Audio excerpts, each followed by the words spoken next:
Okay, so welcome everyone one more time with TGS, and thank you, Sylvie, for the introduction earlier.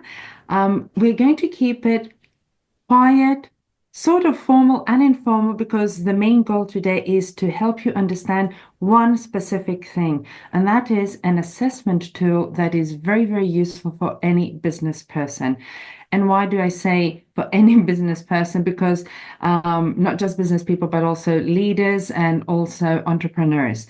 So this assessment tool was developed over months and months of me teaching my students how to coach and observing how leaders, especially when I do executive coaching, do not wish to enter the coaching game. So that's why I say it's going to be quite formal and informal because I'll be saying things that sometimes might not sound perfect for leaders and entrepreneurs or business owners, but there's a harsh reality out there.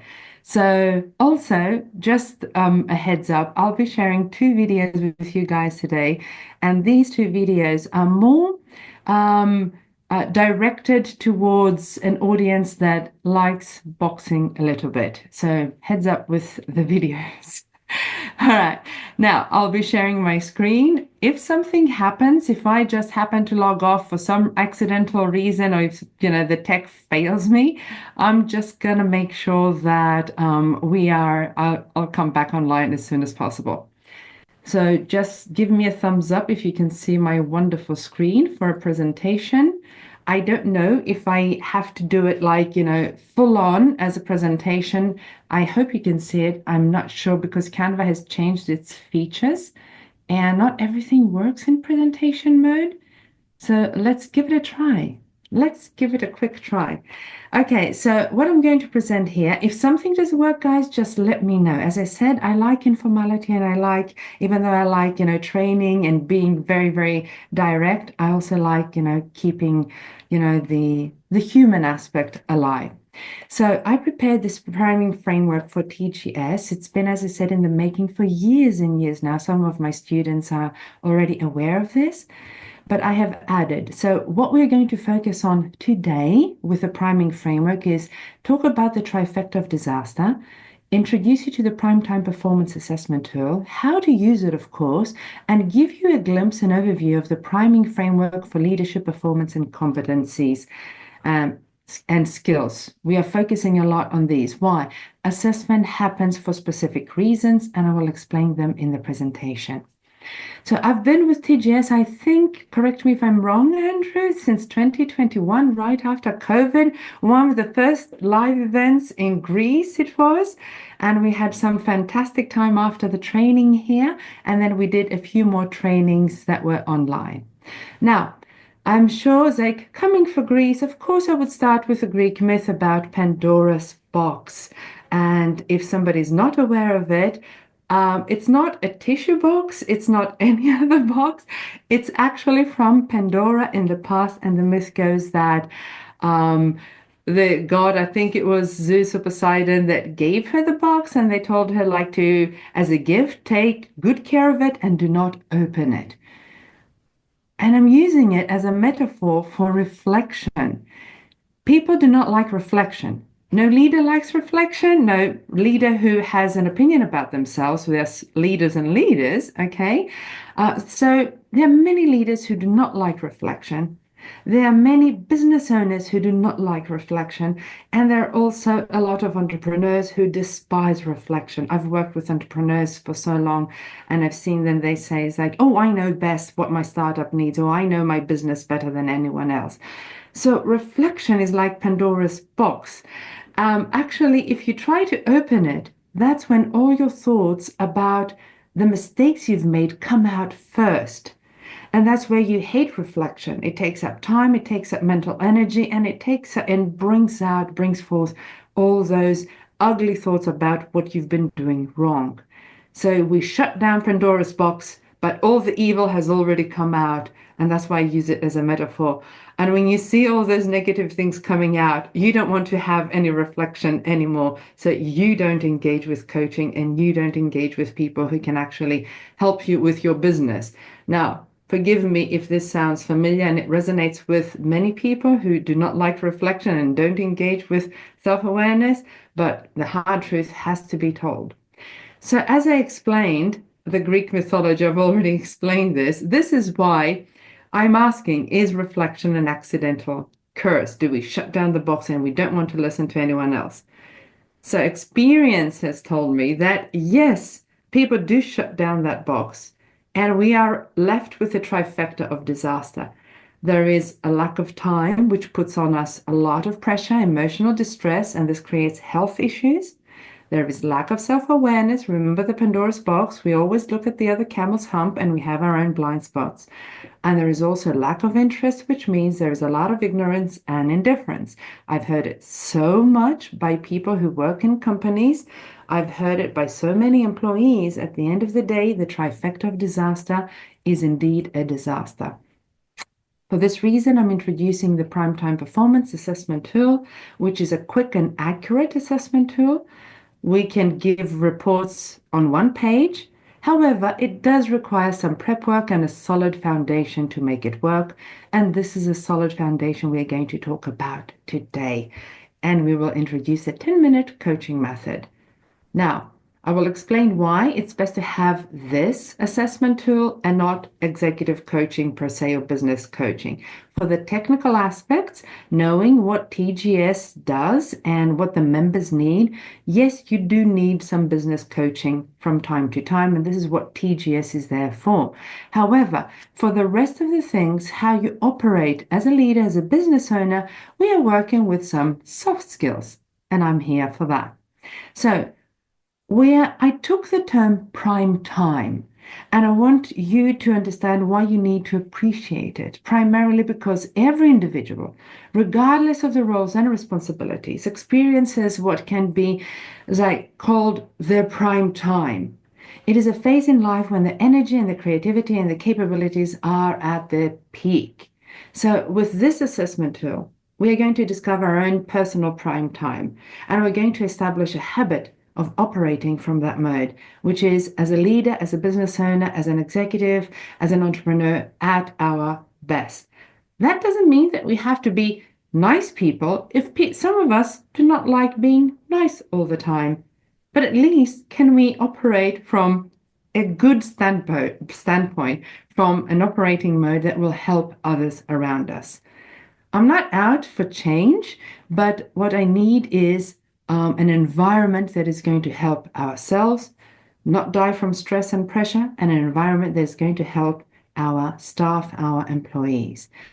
So it is called the prime time because it aims at helping individuals discover their own prime time, increase awareness, interest, accountability, and performance. The promise, when I discussed with TGS, the promise is to help you save time, increase accountability, and your staff's performance.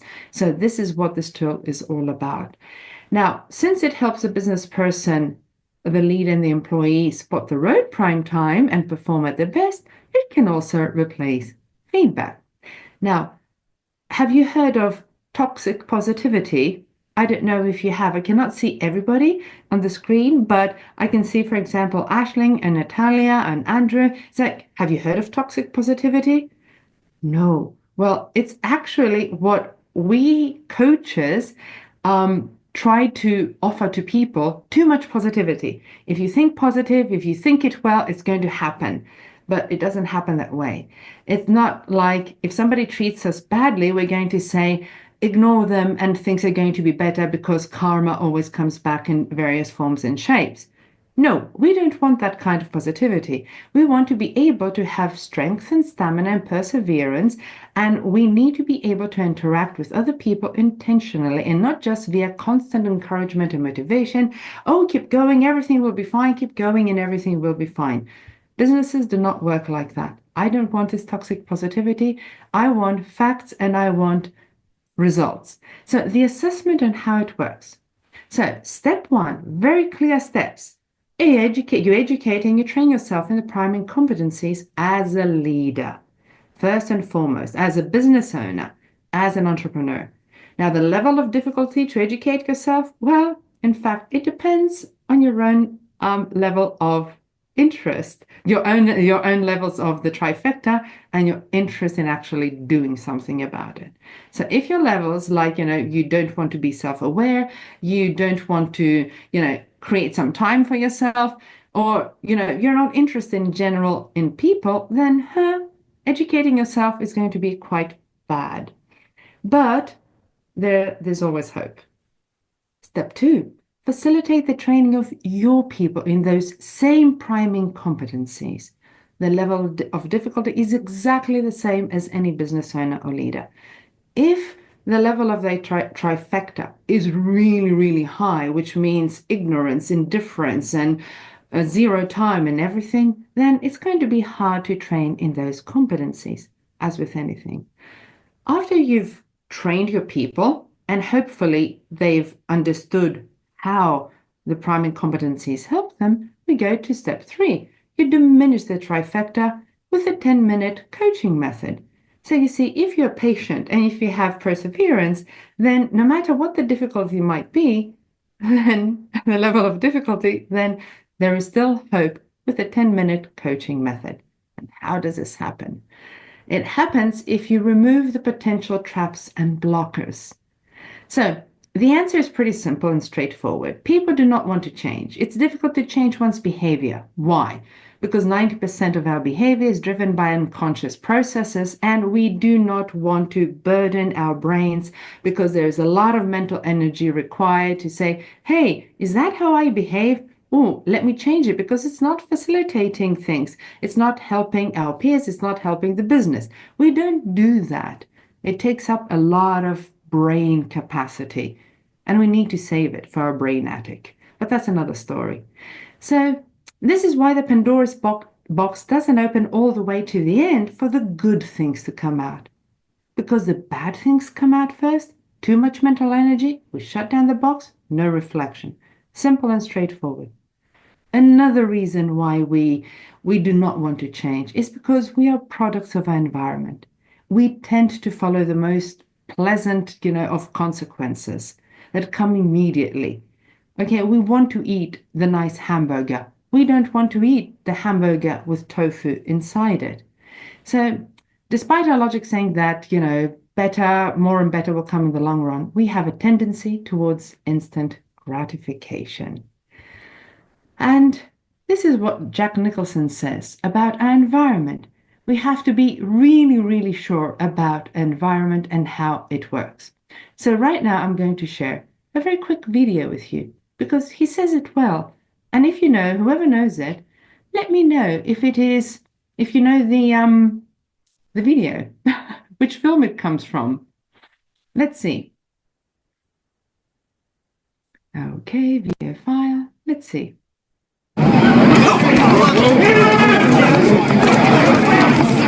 I don't want to be a product of my environment.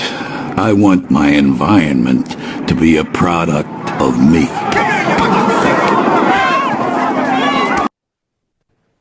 So, does anybody recognize the film?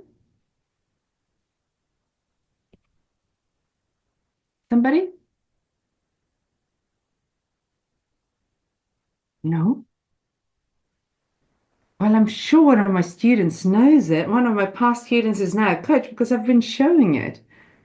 Well, it is the opening scene from the film The Departed with Jack Nicholson and Leonardo DiCaprio and Matt Damon. So there you go. Jack Nicholson said it best. I do not want to be a product of my environment. I want my environment to be a product of me. Now, that's a very, very powerful line, but it requires a lot of mental energy to achieve that. I'm trying to make this easier for you by helping you with this tool. The problem is with the environment, we are living in the now trap. With the new age philosophy, with the cyberbullying and school bullying and corporate bullying, if somebody arrives early at work and he leaves later, then he might receive bullying from peers. So we are trying to say that the environment definitely affects us, but because we have forgotten to create a future. Creating a future actually requires skills like, patience and perseverance and persistence and resilience. All these have flown the coop. We have become hedonists. Why do I use the word hedonists? If you are familiar with the work of Tal Ben-Shahar, he uses the hamburger model. And he actually says about the hamburger that is very, very tasty, like in the fast food, and it's good for hedonists they're looking at today. But I will not analyze the hamburger model or the archetypes. I don't want to get philosophical right now. I'm going to put the hamburger model in the workbook, okay, so that you get an understanding of what the environment means and how we should not be focused only on the now, but on a future, even though it might be a little bit more difficult. So let's have a look at the Primetime Performance Assessment tool. Why was it designed? Let's recap. First of all, we have lack of time. We need speed to discover and enhance skills. Lack of awareness, we don't know who we are, Pandora's box. Lack of interest, we may not be the best people, we are not interested in others, but we do need the business to survive. Too much focus on the present and an environment that promotes us like to do the minimal of performances. And we have forgotten competencies and skills that help diminish all the above. If we learn those competencies and skills, those things above will not be there for much longer. So let's see what it consists of. First of all, behavioral indicators. What does that mean? A description of behaviors for each and every competence that the leader, business owner, member of staff should have. It describes them. Why? Because with this description, they become measurable. The second element that this tool has is a set of coaching questions per competency or skill. Why? Because when you train in the competencies, then as a leader or a manager or a business owner, you can actually ask these questions and help the staff develop those skills and increase their performance while saving time and money. And the third element is instead of asking your staff, instead of you responding to questionnaire after questionnaire, you can create a one-pager report. Why? Because you will have engaged for only a few minutes with people that you care about and people who work with you or for you. Simple as that. Now, let's take a look at some of the behavioral indicators for a specific competency. Now, Ashley, let me know when we have some, the time, how we're going with time. I do have a timer here. I know that we are 20 minutes into the presentation. Yes, I'm quite organized with that at last. So yes, I have improved my behaviors as well because I do it for the clients. There you go. So let's take a look. Now, this could sound theoretical, but I have chosen very few things, not the whole thing, because the whole thing, as I said, needs some training, but a few things to help you understand the three elements and how it works. Very simple. I have chosen to present the three levels. When somebody doesn't have the competence of, for example, of setting strategic priorities for the business, I explain what behaviors they have when they're lacking. I explain what behaviors they have when they're neutral, quite okay, not the best, and what behaviors they are displaying when they're highly competent in setting strategic priorities, for example. So these are the behavior indicators. An example could be when somebody is lacking strategic thinking, they concentrate solely on a day-to-day to-do list. They are only reactive. They respond to issues only as they arise, or they only prioritize immediate gains. And they avoid scenario planning. They rarely engage in what-if analyses.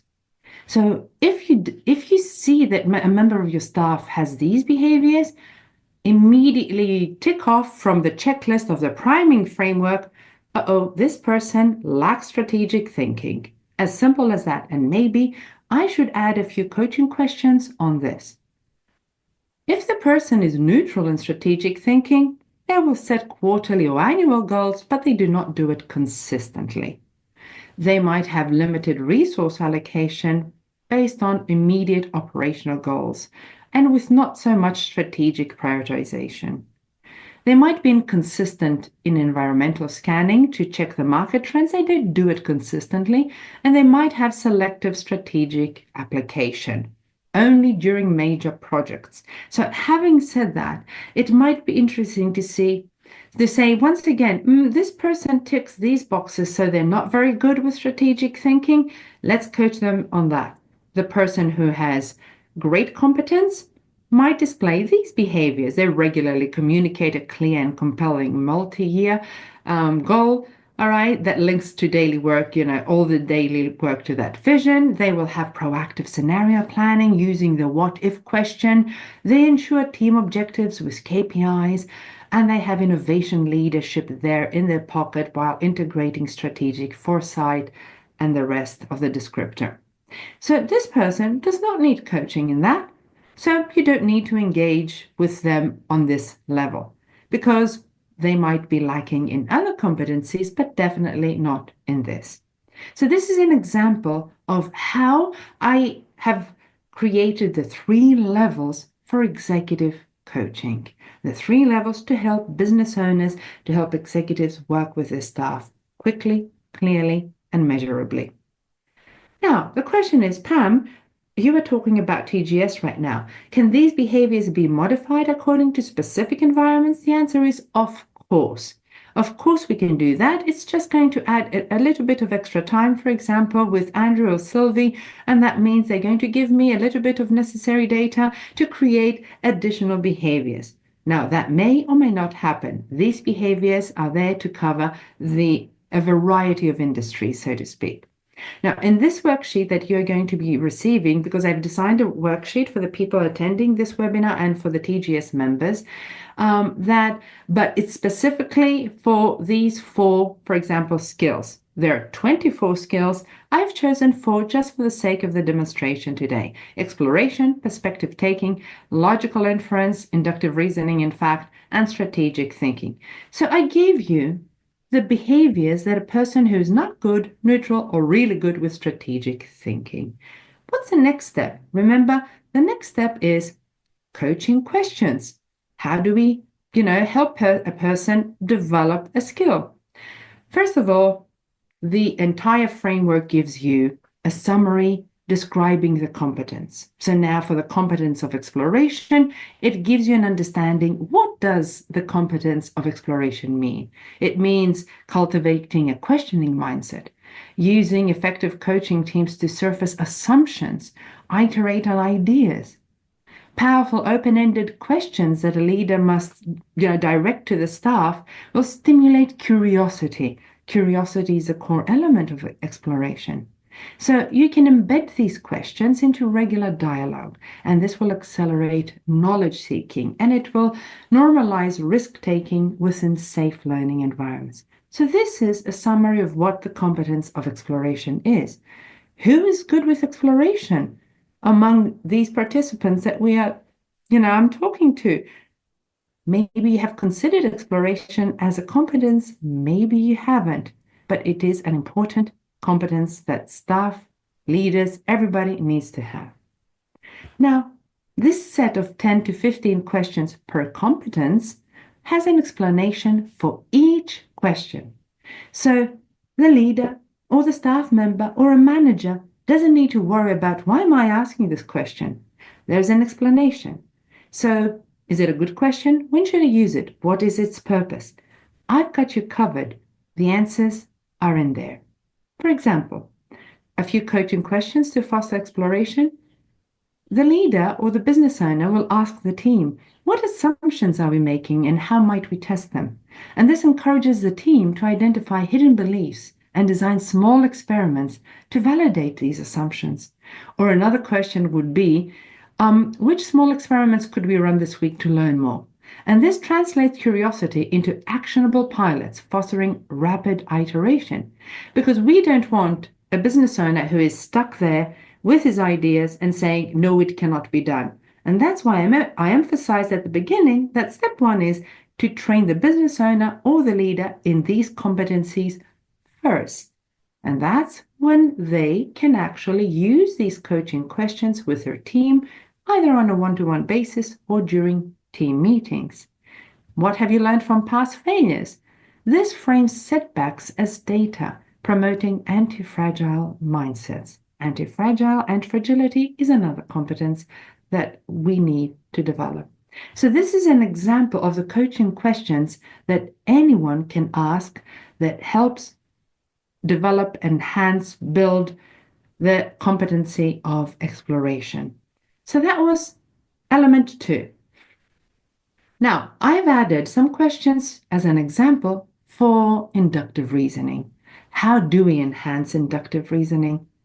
With the questions like, what patterns have you observed in our recent performance data? And this prompts explicit pattern recognition, which is important for inductive reasoning. Based on the last 3 project outcomes, what general insights can we draw? So as you see, with these questions, we don't need to give feedback. We just move on to building these capabilities, these competencies. They're important because it gets your people thinking. Now, why do I say it like this? Because one of the most negative things with our schooling systems and with social media, we have forgotten how to think. Forgive me for saying that, but there you have it. Now, the tool, forgive me, but do not forgive me. I know what I'm saying. I know my job, and I understand as a former teacher, because I did not introduce myself as a former teacher for many, many years, and then I went into coaching since 2009. That means I understand how the brain works and what learning new skills requires a lot of mental energy. So this tool that I'm introducing with you also includes examples of situations. Let's have a look how you can use this tool. Look at this. The 10-minute coaching question, very simple. How it's done. Micro coaching, 10-minute check-ins twice weekly during natural touch points. Could be what we call corridor coaching. It could be during a team meeting. It doesn't have to be like, oh, do come into my office because instead of feedback, I want to coach you. No, we're not talking about that. We're talking about natural relationships between people. So as you're actually looking at people and asking them, how's the report going? How's that client going? How are we doing with this? You just add 1 or 2 or 3 questions. Like the second point, brief prompts woven into the dialogue. What surprised you most? Who else's view should we consider? What pattern do you see in these results? And how do they tie into our Q4 goal, for example? And we have action triggers thanks to the priming framework, where each session or interaction, and thanks to those descriptors that I spoke of before, the behaviors, you can end with a small experiment. Hey, Alex, would you care to try this out? And come back to me and tell me how it's done. What went well? What didn't work? And I'll help you with this. And time efficiency. Now, fitting coaching into existing workflows actually eliminates extra meetings. Because if you ask a question, then it might sound weird to the member of staff or to the employee. But as I said before, it gets their brain thinking. And that means they're enhancing their competencies and skills, their accountability, and their performance. So, example, enhancing perspective taking in a micro session. So I've used this example, which is a real one, because the one pager that I will present you with is an actual outcome. An accountancy agency client, okay? Let's have a look at the context. Senior partners assessing a proposed change to methodology. Oh, that's very, very hard when senior partners assess a proposed change. People don't want to change their methods, their mind, their anything. But a managing partner, once they're trained in those skills, can prompt the staff with, for example, if you were a junior auditor, for example, if you were one, okay, it's like, how might this process feel for you? And this uncovers overlooked complexity in documentation requirements, or to get the client perspective. The team is asked, how would our customers experience this change? And this could happen during a meeting, but ask questions instead of instructing. And this will lead to the discovery that clients value clarity in report formatting more than additional data, tables, for example. Or inclusive inquiry. To ensure all voices are heard, the business owner or the partner could ask, what might we be missing by not asking the quieter voices? And this, of course, prompts invitation to support staff for the insights on workflow bottlenecks. So this tool actually gives you examples from real life situations from any sort of industry, and this is going to help you create the time and the space for these micro sessions. So I can give another example, but I don't think it's necessary. For example, general executive team workshop. What patterns have you observed to enhance the inductive reasoning? Or which additional data points could strengthen or challenge your generalization because this challenges the group to go out and identify missing metrics? What small experiment could we run? Because A/B testing is amazing, especially in marketing messages. So you enhance the inductive reasoning of your staff members by asking them specific questions. And this toolkit gives you the questions. And that is element 2. Element 1 is like understanding the behaviors and learning them. Element 2 is learning the coaching questions, like having them there, practicing them during your own personal training before we move on to element 3, which is an actual one-page report. Now, this is an actual report, as I said before. So naturally, I've changed the name. I don't know how many Alex Joneses are out there, but this is the outcome. Oh, it actually works. Good. I can scroll through the page. Thank you, Canva, for doing this for me.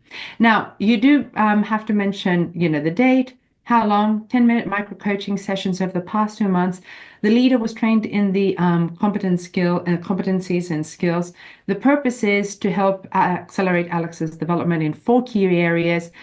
We mention the 4 key areas so that Alex, for example, remembers this is what we worked on. We have the definition and the coaching emphasis in a table of all the skills that Alex has worked on through the micro coaching. And we mentioned the coaching method, which is micro coaching cadence at 10-minute, embedded questions, action triggers, the small experiments. Alex went back, he did the work, he responded to the questions, and the actual business owner, he observed the outcomes because these were real life actual questions. And he would make a note, what did Alex do? What didn't he do? He discussed it with Alex. Hey, this is what happened on these 4 competencies. This is how I see it. This is how you see it. All it needs is just half an hour. They agree on what happened, what didn't happen. And the observed outcomes were heightened self-awareness, behavioral shifts on exploration. Alex initiated 2 rapid pilots for new client outreach scripts without prompting. Perspective taking, he began summarizing stakeholders' views in team meetings and ensuring quieter voices were heard. He used his inductive reasoning for monthly metrics, and he started thinking more strategically by linking the daily task to the firm's 6-month growth plan. He was also more motivated and engaged. Performance indicators. This is where we say very specifically, speed of decision making improves by 20%, quality of proposals rose, satisfaction scores up by 50%, 15%, and initiative uptake increased. Alex volunteered for a cross-team innovation project. So, and then with the help of Alex and the manager, the business owner in this case, next steps and recommendations. All these in one page. So sustain momentum, continue for the next quarter, peer coaching. This was a very good idea. I hadn't thought of it myself, to pair Alex with a colleague new to these competencies, allowing him to mentor and reinforce his own skills. Progress review after 3 months and recognition publicly acknowledge Alex's initiatives. So this is what the one-pager looks like. And it's a real thing. And actually, because everybody is involved, like the business owner and Alex or the team, it's easier not to respond to questionnaires, but to actually have more human-like feedback on one page, not pages and pages or analyses. So why is it so effective? First of all, it leverages brief, focused coaching interactions. It transforms behaviors. It enables, with very little time to gauge developing skills and competencies. As I said, we don't need lengthy surveys. We don't need too formal or restrictive assessment. We have a checklist. Do they behave like this? Do they behave like that? What level are they? Level 1, which is like really bad. Level 2, which is the neutral or highly competent in this skill. It curtails the learning doing gap. It ensures that the skills are practiced and measured in the moment, not through artificial testing environments and not through pages and pages of, bored peers and bored colleagues writing out, oh, yes, Alex did behave like this. Oh, I got mad at them at some point, so I'm not going to write nice things about them. And people who are not interested and never respond to the assessment questionnaires. And my favorite, this method emphasizes their personal prime time. Peak awareness, peak motivation, energy, and accountability. It aligns with individual and organizational goals, and it fosters high performance with minimal time investment. So, having said that, time-pressed leaders, it requires only minutes per interaction. It uses the pre-validated behaviors, so you can actually say, hey, how about testing this out? So the leader doesn't need to come up with some epiphany of how can we improve the competencies and skills. They are there in the tool, and we have enhanced engagement and motivation because of the brief check-ins, and they are regular and consistent, and they do not overwhelm somebody who's busy. So I don't want to explain this because this is also in the worksheet, but the prime time performance assessment resonates with C-suite executives because it's short and sweet. It supports peak performance. The prime time, as I said before, it's adaptable. You can do it via Zoom. You can use the questions in Slack. You can do it on camera with Teams. It's there. Remote teams, on-site teams, everybody can receive consistent guidance. And it's cost effective. It eliminates the high per session cost of traditional executive coaching, and it democratizes actually the development for all organizational levels. Now, when I came up with this idea and I was discussing with Andrew, this was one of the most important things. When a company cannot afford to pay people for executive coaching, what do they do then? When they cannot afford to spend time again and again for assessment, what can they do then? And this was one of the main pain points, and this is why this tool was designed. Just so happened that I had been using it, as I said, in my coaching sessions, long before this discussion with Andrew. So, in other words, you either work to discover your prime time as a leader and develop those coaching skills that you can use with your staff and your team, okay? Or you actually pay plenty for executive coaching and actually run the risk of losing a good employee down the line or wait for change to happen after 6 to 8 months. I've done so many executive coaching, so much executive coaching in companies, only to see that the employee decided to, jump ship and go to the next company. And all this is for the company, money down the drain. For the employee, it's great because the company has paid it, but there you go. Saving time and money with this assessment tool. Now, in the workbook, we include a few implementation recommendations, but let's take a very quick look. We have a few more minutes. Let's take a quick look at the big picture before we wrap up. So this is, I hope I can do it like this. If not, oh my gosh. Yes, I think it just enlarged. Did it, Andrew? Yes, it did. Very good. So here we have the priming competence framework. So all these are the skills, and you can see they are grouped together.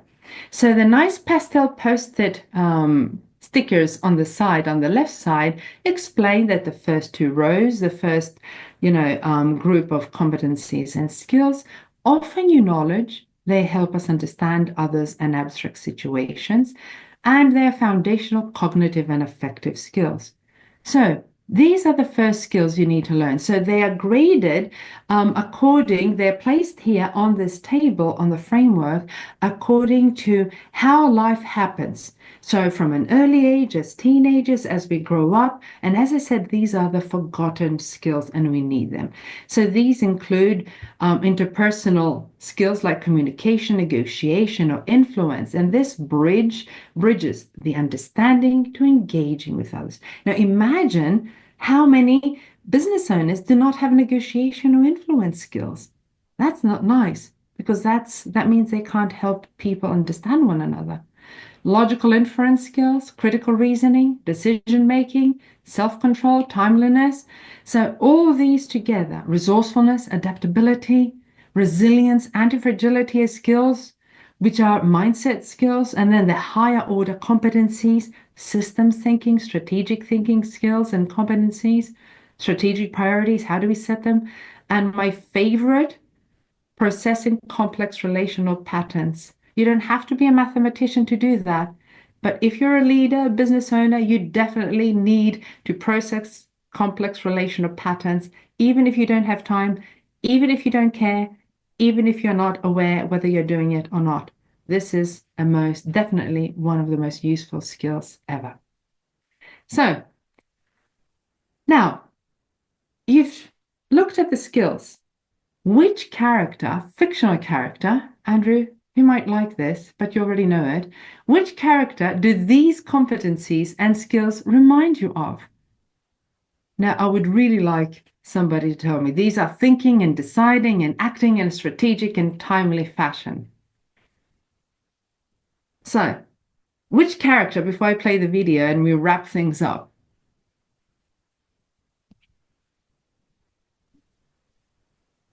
I think I can answer. You can answer. You're not cheating, are you? I don't know. It's All right. I let someone else. No, do tell. Aisling is very bright. I'm sure she can answer as well. The thing is, I already know. I've prepared for this webinar, so I already have the answer. But Well, that's the key to success is preparation. Isn't it now? Yeah. Isn't it now? So the 3-minute video is actually going to show us the key to preparation. Each and every one of these competencies comes from, Aisling? Sherlock Holmes. Did you expect that? Did you expect to have a training and have the competencies? No, and I mean, I really grew up watching the BBC version with Benedict Cumberbatch, and I was a massive fan, so I'm glad to be able to link two things together which look amazing. There you go. So leadership and Sherlock Holmes go hand in hand. So what I'm going to show you guys is a 3-minute clip that actually demonstrates exactly what I told you I've been talking about for 40 minutes now. This 3-minute clip, the connection is very, very simple. We operate on an emotional level very, very often without thinking about the damage that we are doing to ourselves and the damage we are doing to others.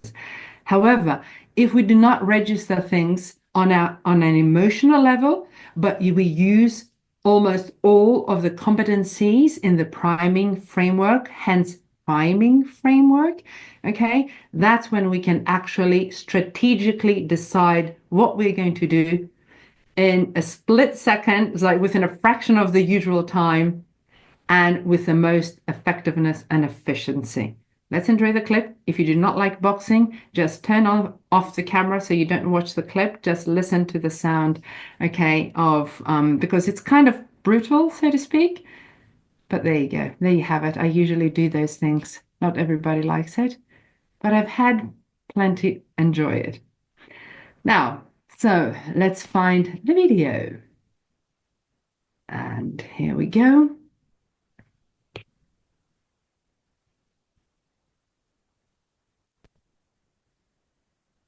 Enjoy.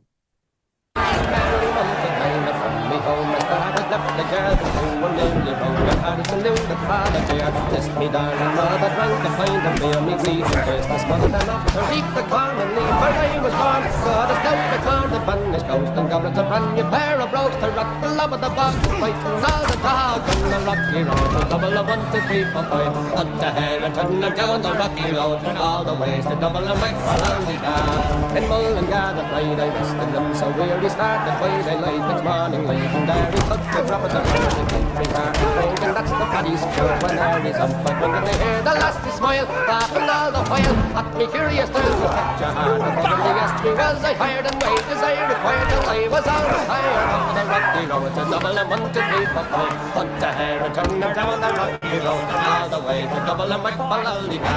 And double and next the road and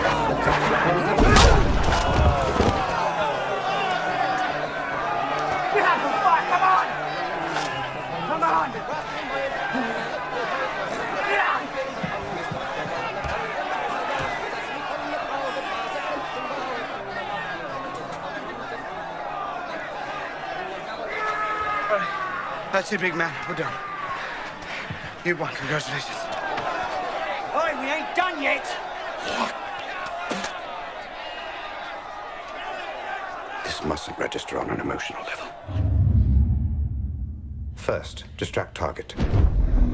Then block his blind jab. Counter with cross to left cheek. Discombobulate. Dazed, he'll attempt wild haymaker. Employ elbow block. And body shot. Block feral left. Weaken right jaw. Now fracture. Break cracked ribs. Traumatize solar plexus. Dislocate jaw entirely. Heel kick to diaphragm. In summary, ears ringing, jaw fractured, 3 ribs cracked, 4 broken, diaphragm hemorrhaging. Physical recovery 6 weeks. Full psychological recovery 6 months. Capacity to spit it back of head neutralized.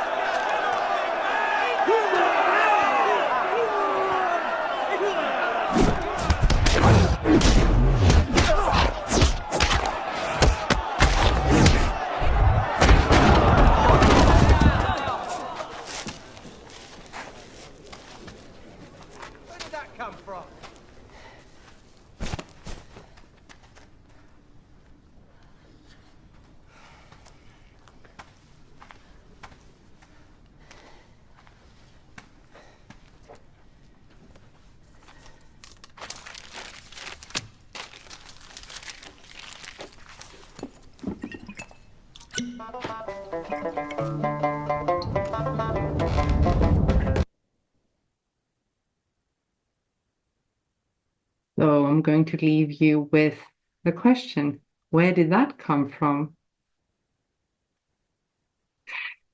Okay, so thank you for attending this webinar, and we do have a little bit more time for any questions. I see that, I hope that with the final video, you could make the connection on why it's important to be fast, to think beforehand, use your critical reasoning, be prepared, right, Aisling? And thus we have results. I do not want to imply that any member or any leader or any executive does not have these competencies. What I'm a huge fan of is gauging the level we are at and enhancing these competencies. So I'm not going from the negative to the positive. I'm going from the positive to the even better. The whole tool is aimed at, if you are up at 100, I want to see you go up to 150 and 200. And that is what racing drivers usually do.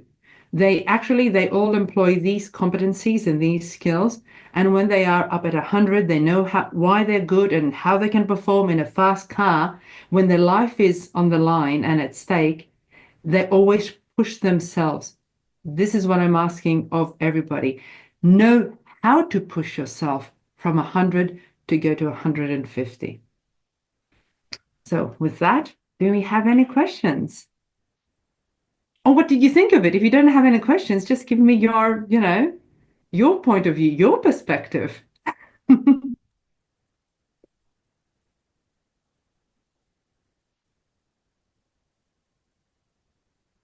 I see.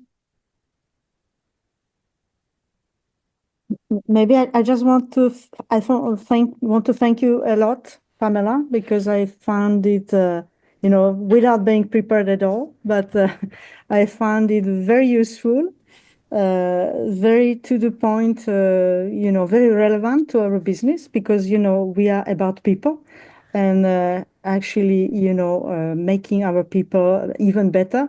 It's our constant goal, and actually, this is something that is very useful, and it's also part of our coaching, because we try our members to every year we monitor them and we give them our recommendation advice, exactly what you just given us today.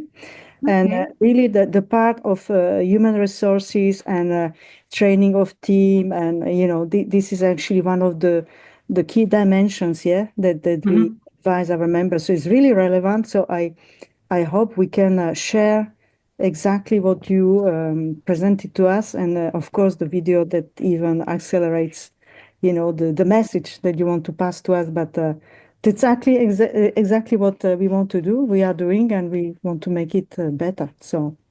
Oh, that's brilliant. Thank you a lot, because you said that we should attend, business coaching at least from time to time, and it's exactly